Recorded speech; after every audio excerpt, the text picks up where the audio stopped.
A British Hurricane pursues a stricken German Messerschmitt Bf 110 through the icy wilderness. Its cannons blazing as the enemy plane, trailing black smoke, desperately twists and turns to evade destruction. The Hurricane changes tactics. With a sudden burst of speed, it launches itself directly at the Me-110, ramming the German aircraft into a violent collision. Shards of metal fly up in the air as both planes spiral out of control, crashing into the frozen earth below. This is no conventional approach for a British pilot. The Me-110 is obliterated on impact. The Hurricane fares no better, crumpled and broken amidst the snow. But a figure emerges from the wreckage. Instead of a British airman, Soviet aviator Zakhar Sorokin checks himself for wounds and scans his surroundings. A vast Arctic void stretches in every direction. The bitter cold claws at his flight suit as the realization sets in. He's miles away from his allies, stranded on a frozen tundra with the enemy lurking behind every turn. Surviving a plane crash suddenly doesn't feel like a miracle anymore, and the real test lies ahead. The Blitzkrieg reaches the USSR. In August 1939, mere days before the start of World War II, representatives from Nazi Germany and the Soviet Union came together to consolidate a pact with the potential to shift the destiny of Europe. Under the Molotov-Ribbentrop Agreement, Hitler would be given free rein to invade Poland the next month, allowing Stalin to take his fair share of the loot by annexing its eastern regions. To external eyes, this agreement may have seemed like the final stepping stone for the German forces to consolidate their invasion campaign.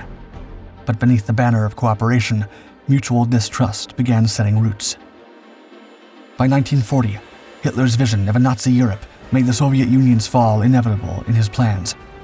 The ink on the peace treaties had barely dried when preparations for a conquest began behind closed doors.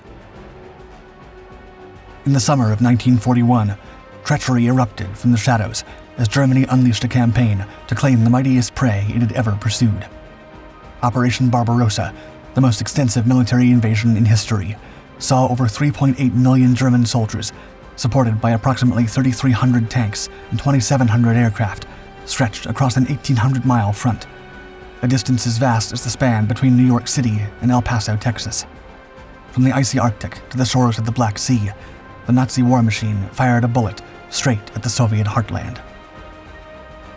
The German forces targeted three key prizes: Leningrad in the north, the Soviet capital of Moscow in the center, and Ukraine's fertile plains in the south.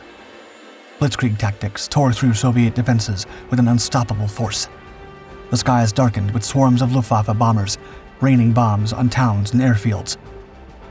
In a single day, over 1,400 Soviet aircraft were scrapped from the map, many caught on the ground during surprise Luftwaffe raids, leaving the Red Army vulnerable to the relentless stampede of German forces. Despite their numerical advantage, the Soviet forces were ill-prepared for the German assault. Hopes for a miracle dwindled as communication lines shattered. Coordination broke down, and outmoded equipment failed against the blitz of modern mechanized warfare. Entire divisions were annihilated. For a moment, it seemed as if the Red Army, one of the largest military forces in the world, might be brought down to its knees before it could even get the chance to punch back. Barely a month into the invasion, with German forces threatening to devour the nation, Stalin swallowed his pride and made an urgent appeal to the unlikeliest of allies, British Prime Minister Winston Churchill. The request was desperate and direct. Stalin needed British aircraft, particularly the legendary Spitfire, which had proven its worth in defending Britain from the Luftwaffe. But Churchill, fully aware of Stalin's own precarious position, hesitated. The Spitfires were vital to England's survival, and handing them over to the Soviets risked leaving the British Isles exposed. Yet Churchill understood the stakes. If the Soviet Union collapsed, the full force of Hitler's military might would turn westward, crashing down on an already embattled Britain. Reluctantly, Churchill agreed to provide aid, not Spitfires, but rather another potent weapon suddenly transformed into the Soviet Union's last hope, the Hawker Hurricane. The mission starts. On July 28, 1941, Royal Air Force pilot Eric Carter stood in his parents' home near Birmingham, reading a cryptic telegram that had just arrived. Quote, "Return to unit immediately. Stop. Adjutant 456 Squadron. Stop." The message offered no explanation, no hint of what lay ahead, but Carter had long learned that for a pilot in wartime, orders were rarely accompanied by reasons. Duty called, and that was all that mattered. The only clue about his mission lay in the peculiar items he'd been instructed to bring. A tropical kit, complete with mosquito nets. Images of the jungles of Southeast Asia crossed his mind. The train delivered Carter to Scapa Flow, the massive British naval base in the Orkneys. Once there, he began to understand the full extent of the mission. Years later, he recalled, quote, "I'd never seen so many ships in a single place. It was as if most of the Royal Navy was at anchor here. I saw at least 3 aircraft carriers. We didn't have the foggiest idea where we were going, and we weren't allowed to send letters." Carter boarded the troop ship SS Hans Stefan Castle alongside other equally confused men. Only after departure were the recruits informed of their true mission. They'd been selected to form the 151st Wing, a specialized unit of 38 RAF pilots tasked not only with delivering the Hawker Hurricanes lent by Churchill to the Soviet Union, but also teaching the foreign pilots how to fly them. Carter and his teammates could only hope the Soviets were fast learners, as the second part of their mission was even riskier, requiring that, until the Soviets could take over operations, the British defend the northern ports of Murmansk and Arkhangelsk against German aircraft. As the convoy sailed north in late August 1941, the members of the newly formed 151st Wing RAF braced themselves for the perils of iceberg-laden and U-boat-infested waters, embarking on what could be the most significant and dangerous mission of their lives. The Promised Savior. After 10 days at sea, the British pilots finally set foot in the cold, windswept port of Arkhangelsk on Russia's White Sea. Slowly, the pilots realized the mosquito net and tropical kits were just meant as decoys to avoid any suspicion of their real destination. There was no time to celebrate their arrival. Their first mission was immediate: assemble their precious cargo of Hurricanes in the frigid air, racing against time and the ever-present threat of German attacks. Urgency set in, with pilots and mechanics working tirelessly in the freezing air.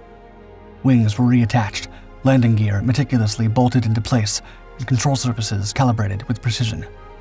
Engines were installed, and the Rolls-Royce Merlin V-12 came to life in the harbor. Despite the field conditions, the Hurricanes began to take shape. Sleek, lethal, and ready for battle. The Hawker Hurricane, though often overshadowed by the more popular Spitfire, was a workhorse.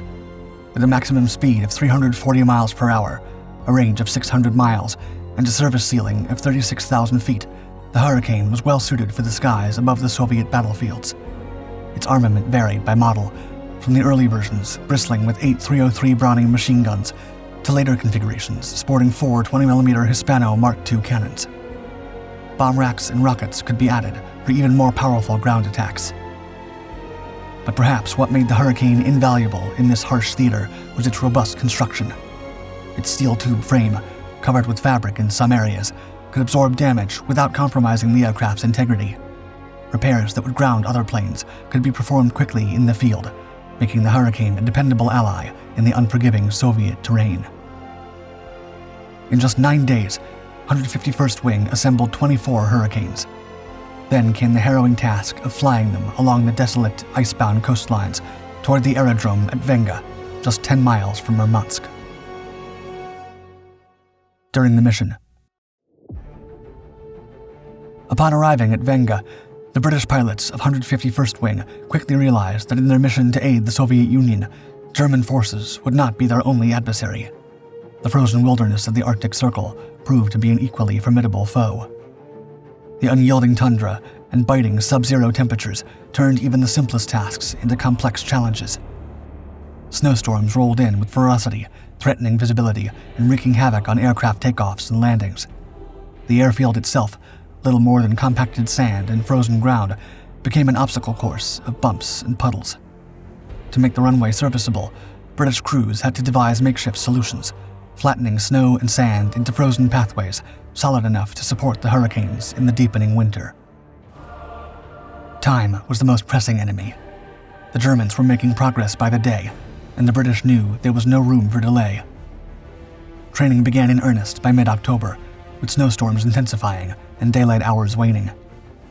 Flight Lieutenant Ross of 134th Squadron spearheaded the instructional efforts, leading Soviet pilots and ground crews through the complexities of the Hawker Hurricane. The Soviet trainees had to master the powerful Rolls-Royce Merlin engines, unfamiliar British radio systems, and the aircraft's unique handling characteristics, all under brutal weather conditions. The stubborn nature of the Soviet pilots posed an additional challenge. Many refused to close their cockpit hoods or raise the landing gear during practice flights, leading to botched landings and damaged aircraft. Tensions peaked when Boris Safanov, a prominent Soviet pilot, severely damaged his Hurricane's flaps during a rough flight. Major General A.A. Kuznetsov, commander of the Soviet Naval Air Fleet, intervened, issuing an ultimatum. Any pilot failing to follow British instructions would be grounded. As they trained their Soviet counterparts, the British pilots also faced the constant threat of Luftwaffe attacks. The Hurricanes launched their first patrols just days after arriving, and one of the earliest engagements set the tone for the challenges ahead. During a reconnaissance patrol, 5 Hurricanes intercepted a German formation consisting of a Henschel reconnaissance aircraft and 5 Messerschmitt Bf 109 fighters.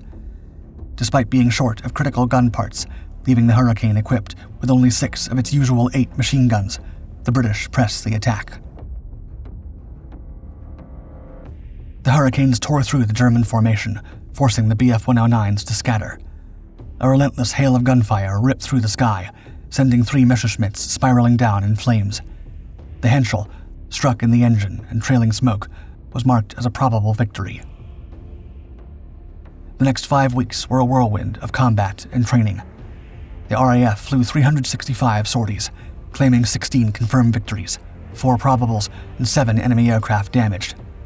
Among their trophies were the formidable Messerschmitt Bf 109 fighters and Junkers Ju-88 bombers, which posed serious threats to Soviet ground forces and supply lines. Each skirmish dealt a heavy blow to the Luftwaffe, but the missions were far from effortless. The Soviets take off. As the Soviet pilots began to take the controls of the British Hurricanes, they showcased a rapid ascent in proficiency. In less than 2 weeks, they downed their first German aircraft. Their fearless and daring nature made their seasoned British instructors marvel and shudder alike. RAF pilot Eric Carter recalled their audacious spirit, quote, "We used to think they were mad. They'd fly in snowstorms, which we wouldn't do. But that doesn't mean they were bad pilots. They were good pilots. A bit less careful than we were, let's put it that way." The Soviet courage was undeniable, but it came with a heavy cost. In a vicious dogfight with a Messerschmitt Me-110, Zakhar Sorokin threw himself into a near-lethal engagement. He managed to down the German aircraft, but at the cost of his own Hurricane. Upon ramming his aircraft against the enemy plane, Sorokin crash-landed deep in the Arctic tundra, far from the safety of any Allied forces that could come to his rescue. With no help forthcoming, Sorokin faced a nightmare journey. Trapped in the grip of the Russian winter, he was forced to trek back to base on foot through a merciless landscape where temperatures plummeted to a bone-shattering minus 40 degrees Fahrenheit. Days passed in brutal isolation. Sorokin was forced to keep pushing forward, not knowing if he'd make it back alive or not. As he finally crossed over to his base, his comrades rushed him to the medical service. Sorokin had survived against all odds, but the aftermath of his ordeal would stay with him for a lifetime, as both his feet were lost to frostbite. Yet Sorokin's spirit was unbroken. Equipped with prosthetic feet, he returned to the cockpit of another Hurricane as soon as he could walk again. Before British officials could protest, he had resumed flying missions, determined to strike back against the Luftwaffe. Sorokin went on to shoot down 9 more German aircraft. The heroes recognized. By November, as war's icy grip turned the region into an even more hostile battleground, 151st Wing handed over their Hurricanes to the Soviet forces. Throughout the operation, the Soviet Union eventually received over 3,000 Hurricanes, a critical component in their effort to keep the German advance at bay. Before the British forces departed, Wing Commander Ramsbottom Isherwood organized a farewell banquet, a final gesture of camaraderie between the British and Soviet airmen. The event was marked by an extraordinary honor. 4 members of 151st Wing were awarded the prestigious Order of Lenin, one of the highest Soviet accolades. They became the only British servicemen to receive this distinction during the war. However, the story of 151st Wing was cast into the shadows for decades. Stalin's regime suppressed any acknowledgement of British aid, keen to project the image of Soviet self-reliance as the Cold War tensions began to rise. It wasn't until 1994, when Russian President Boris Yeltsin extended an invitation to Queen Elizabeth II for a state visit, that this forgotten chapter was resurrected.